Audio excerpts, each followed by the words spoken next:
Who are the winners and the losers from the Panthers 2025 NFL Draft? Which players benefited the most and who may be fighting for a roster spot? We'll talk about that right here on Locked On Panthers.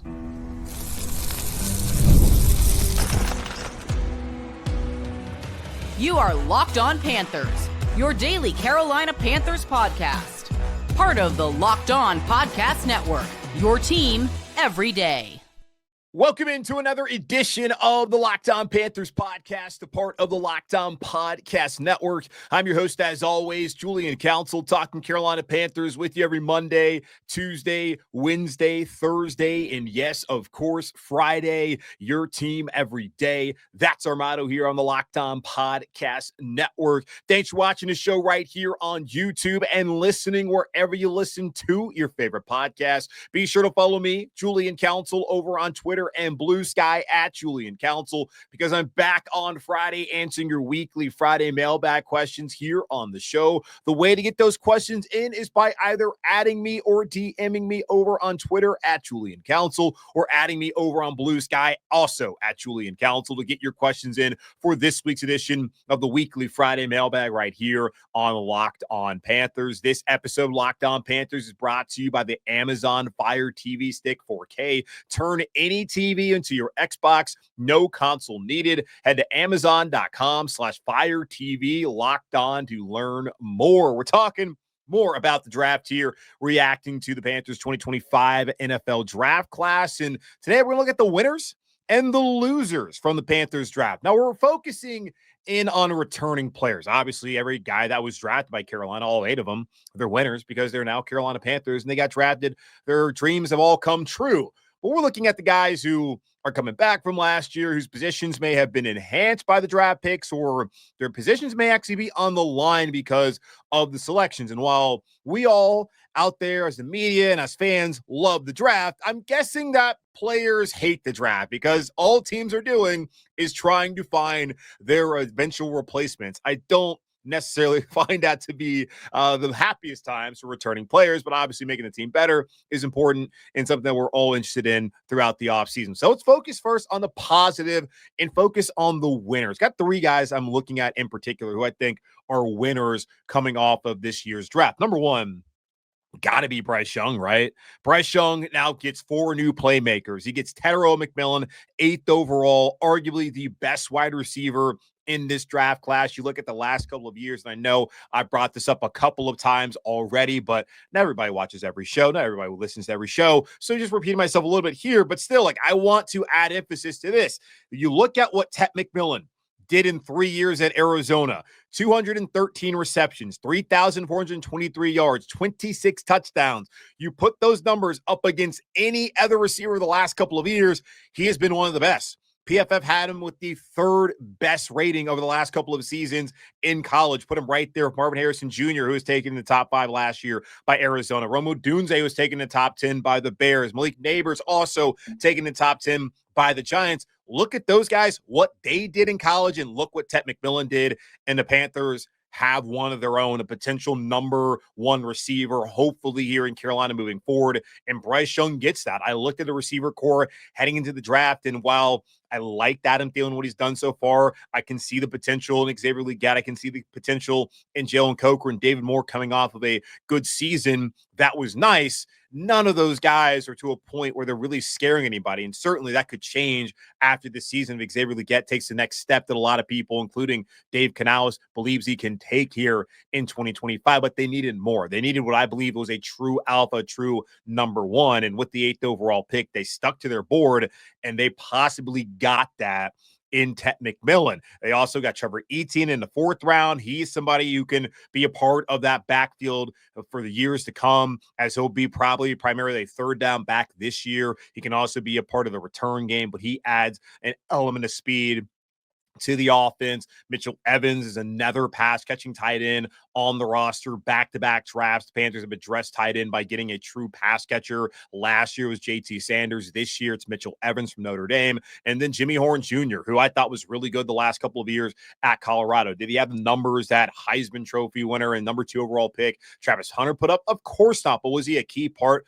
of what was one of the best receiving cores in college last year and even the year prior? Yeah, he was. And Jimmy Horn Jr., I think he also adds speed and a different kind of gadget element that Carolina can use offensively this year and in years to come. So 4 new playmakers for your quarterback. We talked a lot about with the 8th overall pick, be an edge rusher, be a defensive tackle, just be a defensive player, period. And would they wait until day 2, maybe even day 3 to try to help out Bryce? No, they didn't want to wait. They made it very clear that this is our guy this season. Emphasis on this season. We'll see what happens after 2025, or really during 2025. He can earn another year in 26 and really earn that 5th-year option and maybe a big-time contract next off season. But they want to continue to build off of what Bryce did in the final 9 games of the season. Bringing in Tetairoa McMillan, first and foremost, does that. Trevor Etienne also can help Mitchell Evans and Jimmy Horn Jr. Bryce Young is a big winner in this draft. Taylor Moton, I talked about it off the top. This is a time where players are looking at it. Am I going to get replaced? And Taylor, who was sitting on that $31.3 million cap hit, had to have wondered, would the Panthers think about going out there and bringing in my potential replacement, most likely on day 2 there in a 2nd or 3rd round? Or would he be able to go into this season and kind of have a clear mind of, all right, I got 1 more year.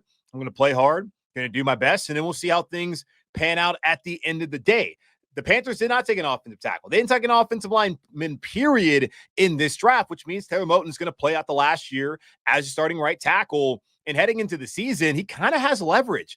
If he plays well, the Panthers may behoove themselves to go out there and to give him an extension in the middle of the season if they feel he is medically good enough. And if he continues to play at the level he's played at throughout his entire career here in Carolina, continues to be one of the leaders in his locker room, which I would expect to be the case with Taylor on or off the field throughout this upcoming season, it may make sense for the Panthers to go out there and go ahead and give him an extension. But if they already had a day 2 tackle, they would think about potentially, hey, let's just have this guy sit there, learn, develop, and whether Taylor plays well or not, he has to play at a Pro Bowl level, which he has not done, or an all-pro level. We'll just move on after the season, have a guy on a rookie contract, and feel good there. Instead, they didn't do that, and Taylor probably has a little bit more leverage than he had heading into the draft. So we'll see how that situation plays out amongst the Panthers and Taylor Moton. Then the final guy who I think is a big winner, and I've talked about this, Xavier Legette.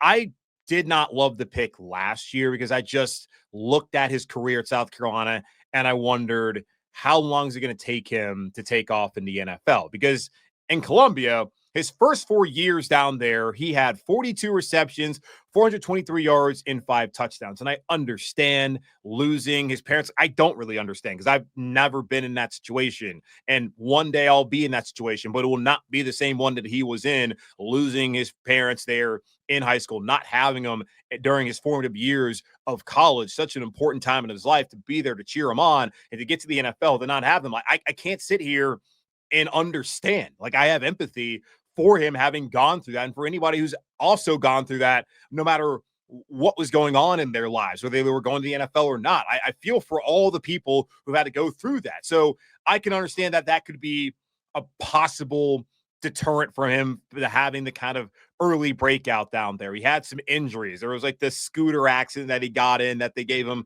a cheeky little nickname. So it wasn't really that big of a deal.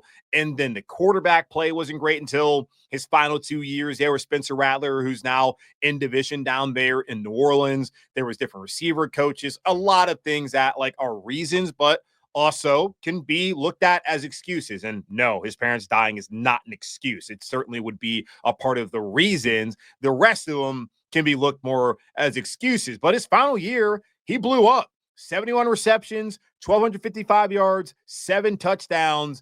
And that's what led Carolina to want to move up one spot, but one night, and get him at 32nd overall. So X was good his final year. I thought last year he certainly was better than what Mingo showed the year prior as a rookie wide receiver, and the bar wasn't particularly high to go over that. I wondered too, had he been healthy during OTAs where he had the hamstring and he had that scare during training camp with the foot, had he been healthy throughout those key portions of the offseason, does he have a better year last year? I just look at a lot of the other rookies that were taken, those 9 receivers in the first 34 picks, and I just question, is he better than any of them? Did he have a better season than any of them this past season? And the second part of that question, you probably say no. But as far as he's better, we'll see. Only time will tell. I just felt like he was always going to be better suited as a number 2 and not having the expectations as a number 1. Because if we're being honest with ourselves, even though it is factual, he was a first-round pick. Like, he was going in the second round. And if Brandon Beane and the Buffalo Bills hadn't traded with Kansas City, which was insane, they traded with Kansas City and allowed the Chiefs to get Xavier Worthy, and if they weren't sitting at 32, does this trade get made? I don't know. I certainly believe the relationship there between Brandon and the organization as a whole, but also, of course, Dan Morgan, that led to Carolina being able to move up, to not give up too much to get Xavier and the 5th-year option, which was really the key piece of that. Is he going to earn it? Only time will tell. I now look at this with Tetairoa McMillan coming in as a top 10 pick, a guy who put up, again, 3,400 yards in 3 seasons. Legette, he put up just short of 15, just short of 1,700. So half of that in 5 years at South Carolina, and most of that coming in his final season. So it took him some time. And now he's developing. He's back again, a year under his belt in the league. I look at it as the pressure as far as being a number 1, being a first-round pick. It's still there, I suppose, but the pressure of being wide receiver 1 should be off of him. That should now be on Tetairoa McMillan, who was a top 10 pick. Guy going the top 10 versus a guy going 32nd, who really was going 33rd, a lot different. So I look at him as a winner, at least in my eyes, where I'm hoping that the expectations will now kind of level off and people won't be thinking that X is going to be this top tier guy. Maybe he still will be. I don't see it, but I do think that with him and McMillan, that's a good young duo potentially for Carolina moving forward. So I look at Xavier Legette as a winner. Just as far as expectations go, as I would imagine that most of those wide receiver 1 expectations will now be placed upon the guy who went in the top 10 and balled out for 3 years in college, opposed to 5 years spent there, and in one of those years at the very end being a breakout season. So those are the winners from the draft. How about the losers? We'll talk about them in just a minute here on Locked On Panthers.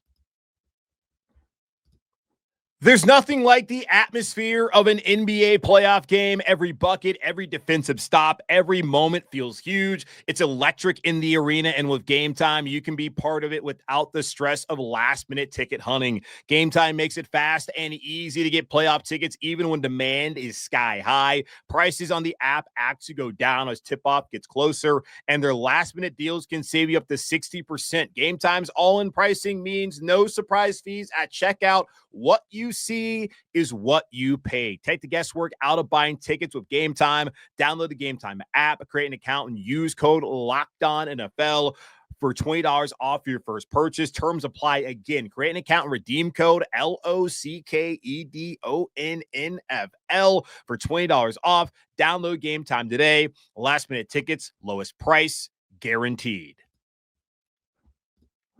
We took a look at the winners from the Panthers 2025 draft. Let's take a look at the losers. And of course, none of these guys are like actually losers in real life. They're all winners, but their situation, I don't think, improved because of what happened over the weekend. So that's what I mean when I say losers. I'm not calling any of you guys actually losers. I'm just saying that they may have lost out on an opportunity in the future to be on this roster or have the spot they were in last year and before that because of what happened over the weekend. First off, looking at the wide receiver position, because the Panthers did go out there and draft Tetairoa McMillan 8th overall, they brought in Jimmy Horn Jr.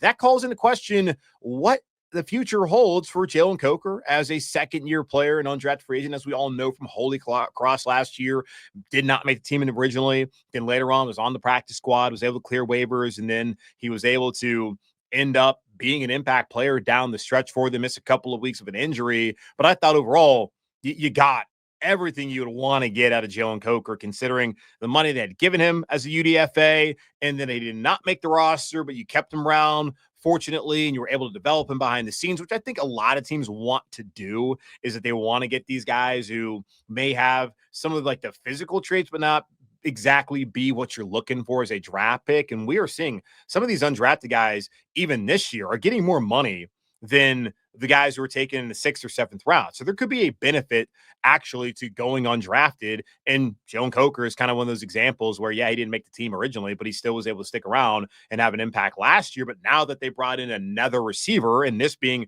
a top 10 pick at receiver, Tet McMillan, Adam Thielen, Xavier Legette, like that will be your primary trio, I would think, this season. Yes, Tet's got to earn it. And unless he's just going to be like a colossal bust this first year, I'm guessing he's going to earn it. It's going to be him, Adam, and XL there as the top 3. Then behind them, we'll see. Because I do remember, because we talked about this yesterday of Alex Zeitlo, where last year they talked about how deep the receiving core was prior to roster cutdown day, and then they only had 5 on the roster. I would think that this year we're probably looking at 6. So that's going to be Tet.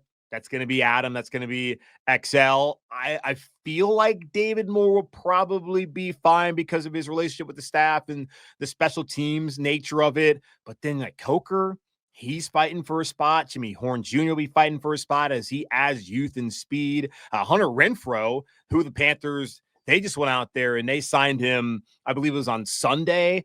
He has been a good receiver when he's been healthy. And Darren Gann at Panthers.com had a really good article up there on Tuesday. So go check it out on Panthers.com. And I retweeted it on my Twitter account at Julian Council, where he was talking to Renfrow about what's been going on with you, man. You didn't play football last year. And apparently Renfrow was sick last year, lost a bunch of weight.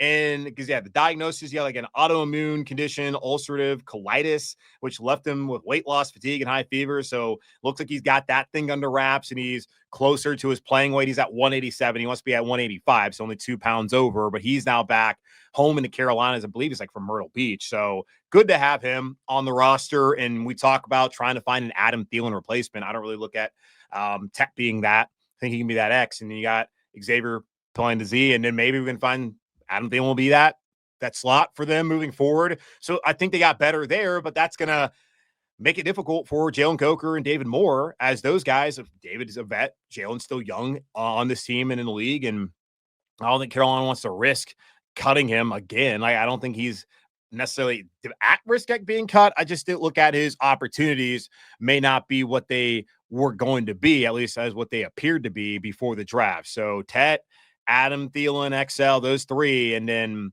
hell, man, if Renfrow is what he was before in Las Vegas, hard to think that he's not going to be in the roster. Then we're looking at 2 guys for 3 spots. And that would be, or 2 guys, 3 guys for 2 spots rather. And Jimmy Horn Jr., Jalen Coker, and David Moore. So interested to see how maybe they take 7. I'm interested to see how the wide receiver room plays out. But Jalen Coker, David Moore, their status certainly is in question moving forward. Looking at the edge rusher spot, you saw Carolina took 2 edge rushers on day 2. In a deep edge rusher class, they decided we're good there at 8. We're going to wait till Friday night. And they traded up twice, got Nick Scorton from Texas A&M by way of Purdue. And then they got Princely McMillan, who started off at Florida for 4 years and was at Ole Miss last year. 2 first-team All-SEC edge rushers coming in. And you have to wonder now, what does that mean for a guy like Jadeveon Clowney? As there was reports out there that the Panthers apparently were interested in maybe moving on from Clowney prior to the draft. As that was put out there, I think it was ESPN who was the first one to put it up there, as Panthers had talks about trading the top pick of the 2014 draft, according to sources. So Dan Morgan was asked about it. The quote was, "We're still working through the roster. We're still talking through things." And he was talking about, obviously, they're focused on the draft, as he was asked about this on Friday night. And then he said, we're just kind of working through things and seeing how it goes. So that's something they'll focus on post-draft. Well, we're here post-draft, and I have not heard really any sort of update. We talked to Alex Zeitlo. He did not have any new information to give us on yesterday's show. But Jadeveon Clowney was being shopped, and they went out there and they got Nick Scorton, who's 20 right now, will be 21 come August. And then they went out there and got Princely McMillan, and then they signed Pat Jones II this offseason. They also already have DJ Wonnum. I'm guessing like those 4 guys are going to be on the roster. Clowney could still be on the roster as well, but is he going to get the kind of playing time that he was anticipating? Because I think a rotational role for all of those guys makes more sense than just having one of them be just out there all the time. But what will that look like? That is one question. And another guy you got to look at there, DJ Johnson. I mean, A project from the very beginning, 25-year-old rookie, and now he's 27 this season as a third-year player who has a grand total of half a sack in his career. He has not panned out to what people were hoping when the Panthers traded up with Pittsburgh to get him 80th overall a couple years ago in the third round. And that's somebody that Ejiro Evero really liked. He has not really been that great against the run either. So DJ Johnson, that's another one when you look at him. Is he going to make the roster? And again, he's 27. Nick Gordon, 20. Give me 21 this upcoming season. Princely McMillan will be 27 years old after his first contract is over. And right now, DJ Johnson's in the middle of his first contract. So two high-level young edge rushers coming in, and I just don't see how they don't take his spot. So DJ Johnson, they'll be fighting for a roster spot, and I'm sure plenty of y'all are not necessarily upset about that.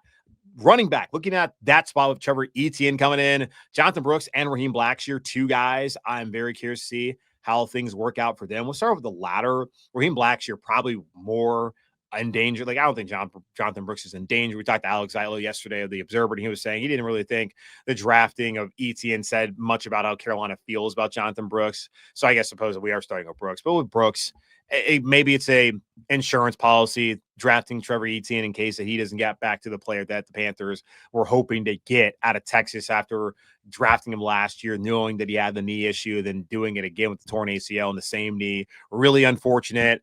The hope, though, is that he can, I would think, at the very least, be full go by 2026. And then we'll see. Be him. It would be Trevor still around, and then Chuba, and that'd be three guys. But for Raheem, this is someone whose stats last year, as far as a returner, honestly, y'all really weren't even that good. And I was wondering if he was going to be back on the roster again this season. And they decided to keep him around. And now he's going to have to, again, make it based off of special teams. And I brought up Jimmy Horn Jr., Trevor Etienne. Both those guys can return kicks. There's other guys out there as well. Like maybe XL gets more opportunities to return kicks this season. That's going to be a spot that'll be very interesting to monitor throughout training camp. And of course, even OTA is coming up here at the end of this month in May. So Trevor Etienne, he's coming in. What does that mean for Jonathan Brooks, Raheem Blackshear? Two guys possibly could be on the wrong end of that as time plays out here in Carolina. So those are the misfortunate few coming from, or the unfortunate few coming from the 2025 draft here in Carolina. What remaining needs do the Panthers have? We'll talk about that here in just a moment on Locked On Panthers. Did you know your Fire TV is also an Xbox? Turn any TV into your gaming entertainment hub with Fire TV Stick 4K devices. No console required. Just grab your paired controller, subscribe, or sign into Xbox Game Pass Ultimate with EA Play included, and you're ready to play. Dive into hundreds of premium titles from EA Sports College Football 25 to Call of Duty Black Ops 6 and Avowed as easily as you stream your favorite shows. It's gaming made simple, and it's all on your Fire TV. With 4K streaming, watch more than 1.5 million movies and TV episodes from your favorite subscribed services like Netflix, Prime Video, Disney Plus, Max, and more. Play high-quality Xbox games at a fraction of the cost of a console. Already have a console? A Fire TV Stick 4K device is more affordable and easier to travel with, allowing you to take your or your kids' games wherever you plug in. Head to Amazon.com/Fire TV Locked On to get started. Xbox Game Pass Ultimate subscription and compatible controller required. Available on select devices, including Fire TV Stick 4K 2nd Gen, Fire TV Stick 4K Max 1st and 2nd Gen, and Fire TV Cube 3rd Gen. What are the remaining needs for the Panthers post-draft? Looking at it, there's 4 positions I think that they could still address. Not really 3. There's one of them, maybe even 2. We'll go through it. But there's a couple of positions I still think that they need to get to a better spot as they continue to fill out the 90-man roster going into OTAs, and then they'll have to have all that set by the time they have training camp here in Charlotte. Unfortunately, fans will not be at training camp, but your boy will be there to go out and give you the coverage. I think even more important than ever to have boots on the ground for the show so that you guys can understand what's going on there here off of Cedar Street in Uptown. Safety. That's the number one I'm still looking at. I come out of that draft and they go out there to take Lathan Ransom in the 4th round, 122nd overall. And that's great coming off a national championship at Ohio State. Really good player, physical. He adds that kind of element that I think this safety room really needed and kind of lacked last year. Same with Trevon Merrick, who they brought over in free agency from Las Vegas. But looking at that room, it's 4 guys. It's Merrick. It's Tamani Richardson, who was nice last year at the end of last season, had to start with all the injuries and just the guys just not panning out that they brought over. Nick Scott still here. So it's just those 4 as far as like they're going to be on the roster this upcoming season. And then everyone else, like they have reportedly signed 2 undrafted free agents and Isaac Gifford from Nebraska and Travion Thomas from Arkansas State. We'll talk more about who the undrafted free agents are once we get close to the rookie minicamp, even right after rookie minicamp, and try to figure out who may be the next Jalen Coker and all of that. But until that's like officially like announced who those guys are, we're going to kind of hold off and really getting too much into some of these players. Now there's one we'll get into certainly on this show here momentarily, but at safety, like I know Tamani Richardson played well last year. I don't think that they're trying to lean on Trevon Merrick, on Nick Scott, who's more of a special teams guy at this point in his career, on a rookie in Lathan Ransom, a second-year undrafted free agent safety, and then 2 other UDFA rookies coming in Gifford and Thomas. So that clearly to me is a position that they need to address by getting a veteran free agent. We brought up Julian Blackmon plenty of times on the show recently. Marcus Williams, both of those guys made visits here in Carolina at the end of March. And I had wondered back then when they made a visit, would that impact the Panthers' plans at safety? Well, they didn't sign either one of them, and they only went out there and signed 1 safety, that happening with their 2nd pick in the 4th round. So, yeah. Don't think it impacted what they wanted to do in the draft at all. They need to go get another veteran, and I think that's probably going to happen here at some point. It might happen not until August. We'll see, but I would love to see that happen sooner rather than later, just for continuity's sake. Linebacker, another position that I've read, like I know Mike K from the Observer, he had wrote that was a spot they need to find someone. And I was just looking at the roster before recording, and I'm questioning whether they really need to or they want to really. So you look at it right now, Strowman Wallace, Josie Jules, Christian Roseboom comes over from a career year he spent there in LA last year. He knows the scheme, coming to work with Jero Avero. So those 3 guys you would imagine would be the top 3 on the roster. There'd be maybe some sort of rotation, even though like linebackers in the NFL really don't come off the field. Maybe they rotate those 3 depending on how things play out. But you have 3 that can play. After that, Claude Sherlis had to start because of injuries last year, and I thought it was okay. But I don't know if you're really asking Claude Sherlis, who's more of a special teamer who was brought in 2023 off of waivers back when Frank Reich was still here. Do they see him as being that backup linebacker who can come in and play? They saw it last year, so maybe they do. John Radigan, he came over from Seattle last year. He was one of those guys that they signed off of waivers. He didn't even really play that much at all at inside backer, even because of the injuries. So he will be back. Jacoby Windman actually had to start, had the hip drop tackle, the first in the history of the NFL that was called as a penalty. A wrong call, by the way, of course. But he's back out there as well. So the top 3, good. Like Sherlis, feel good about that as a special teamer. Same thing with Radigan. I just wonder if they want to add one more veteran who's actually been able to play significant snaps at the linebacker position. They did sign an undrafted free agent in Bam Martin Scott from South Carolina, who was actually trying to get another year at South Carolina. I don't know how many years he played in college, probably a ton, but he was trying to find a way to go back to Columbia and was unsuccessful in that. Now he's up the road on I-77 North here in Charlotte. So he's also out there, but I would think maybe they want to get another vet, or they might feel pretty good about what they already have, knowing that Claude and Sherlis could step up for them last year. They have another veteran in Christian Roseboom, just depth-wise. You look at last year compared to this year, it was Josie and Shaq who had experience, and everybody else did not have experience. Now you have Trevin, Josie, Roseboom, Claude and Sherlis. All 4 of those guys have experience. Now Sherlis probably the least amount of those guys, but they've all been able to play. Windman started a game, so maybe they're not really needing another linebacker. But that's still the thing. It's a position that they should look at. Corner.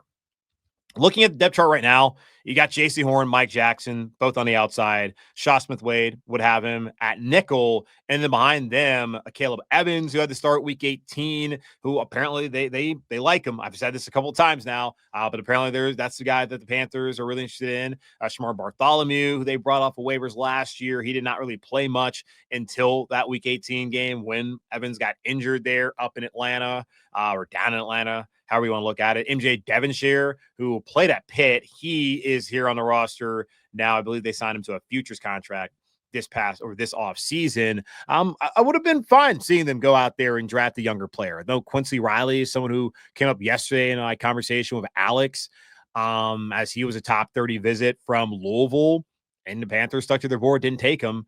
I would have thought that maybe getting another young guy on the outside, but I have brought up the fact that Evans and Bartholomew on the roster, and that it's not like they don't see some value in those two. So I will be really looking at how this plays out. They have apparently signed two undrafted free agents, and Mike Reed from South Dakota and Corey Thornton from Louisville. So there is a Louisville Cardinal that the Panthers did bring in. We'll see how that plays out. Then the final one, kicker. Kicker is one that I'm very curious to see how that plays out. Tetairoa McMillan is going to wear number 4. So I guess that's it for Eddie Pinheiro here in Carolina. At least that's it for Eddie Pinheiro wearing number 4 in Carolina. Matthew Wright was the only kicker on the roster before the draft, and they signed him back in January to a futures contract. He's 28 right now. He's been here before, was here in training camp in 2023, returned at the end of that season in the finale to kick against Tampa when Eddie was hurt. And then he's bounced around the league. He's been with the Steelers, the 49ers, the Chiefs, Titans. He's only appeared in 29 games. He's hit 55 and 63 field goals, 87.3%. That's okay, including 7 of 11 from beyond 50 yards, which I thought was the key there. Eddie didn't have the biggest leg, and I think that's kind of why they didn't want to pay him that kind of money. And right now, pretty sure Eddie Pinheiro is still a free agent on the market. But they did reportedly sign another kicker, and I thought this was probably going to be what was going to happen. I want to say Andres Borregales from Miami was the only kicker drafted. I did not really look to see all the kickers that got drafted. He's the only one when I was like watching the television, I saw, oh, cool, Andres Borregales, good for him. But he got drafted. I don't know if any other kickers did, but the Panthers did reportedly sign an undrafted free agent kicker in Ryan Fitzgerald from Florida State. So the arch rival of the U, and Fitzgerald was good last year, y'all. He was 13 of 13 from field goal range for a 2-10 Florida State team with 1 FBS win against Cal. They were terrible last year, but he was their offense. You look at the 50-yarders, 5 for 5 on those. And it was the first game of the year. It was actually the same day and going on at the same time as the Panthers' final preseason game against the Bills, where we saw the starters for one series. And I was, okay, fine, starters are done. I'm going to pay more attention to this football game going on here between Florida State and Georgia Tech. And I watched that game, and Fitzgerald banged one home for 52, hit another one from 50. And I was like, damn, okay. I see Ryan Fitzgerald later on that season, hit from 54, hit from 53, hit from 56. And they were all just like no doubters, could have been good from 60. So this guy's been really good the last 2 years, 32 of 34. His final 2 collegiate seasons down there in Tallahassee from field goal range. Didn't miss an extra point there either during those two seasons. So I'm thinking that he's probably who they would like to see win. Maybe not. I don't know if they maybe they want the veteran. But Ryan Fitzgerald is someone who I'm going to really be paying attention to. It's a rookie kicker. So understand that can always have a high variance, and kickers in general are kind of guys where head cases, you don't know what's going to happen, but a rookie coming in, he's got a chance to win the job. We'll see how that plays out. So while I wrote it down as a remaining need, that's really dependent upon, does Wright or Fitzgerald grab this job? Is there a true kick traversy, a competition that goes on? We'll find out, but that's another spot that potentially could be a need for Carolina down the road. The hope is that, at least for me, that Fitzgerald ends up being that guy long-term for Carolina, and that they're all set there. But it's going to wrap up This edition of the Locked On Panthers podcast, part of the Locked On Podcast Network, hosted by yours truly, Julian Council. Again, y'all, subscribe and follow the show for free over on YouTube or wherever you listen to your favorite podcast. And be sure to follow me over on Twitter and Blue Sky at Julian Council, because I'm back on Friday answering your weekly Friday mailbag questions, either at me or DM me to get those questions over on Twitter right now. Do not delay, or at me over on Blue Sky to get those questions in as well. In the meantime, be safe, be happy, be whole. As always, keep pounding. And, well, yeah, I'll be answering your mailbag questions tomorrow. So talk to you then on Friday.